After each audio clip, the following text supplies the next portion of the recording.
Hello everybody, I am Alpha, here with another video for you today.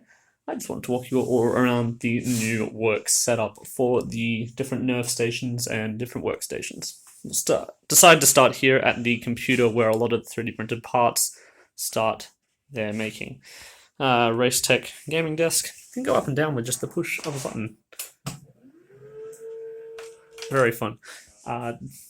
Nice gaming monitor. Fast refresh rate, lower quality in the colors department, but that's alright. Got the keypad with a few different modes, plenty of macros so that way I can set up whatever I need. Red is gaming, blue is work, and purple is... I never set up purple, I should have. Down here we've got the PC.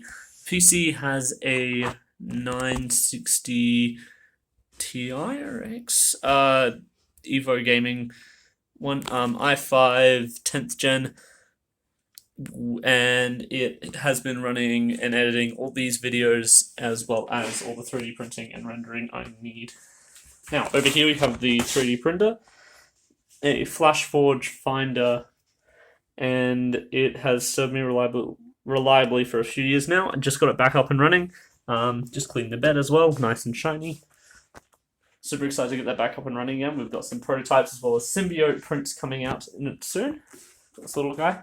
Now, moving along here, right next to it, which is really nice, is the workshop. So instead of having to run out the back, now I can just step a couple steps and I'm here.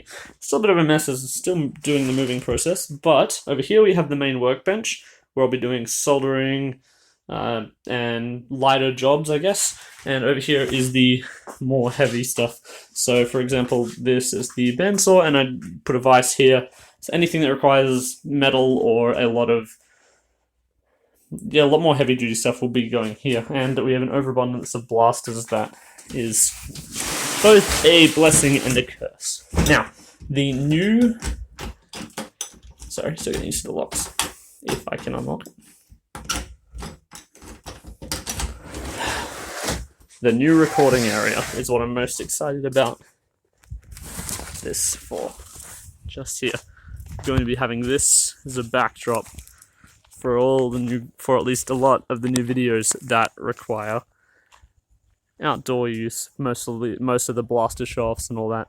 Still working on a firing range and a bunch of other stuff. But yeah, that's what we've got so far. Let me know what you all think down in the comments below, what your favorite part about the new setup is. And yeah, don't forget to like and subscribe. I'll see you all next time.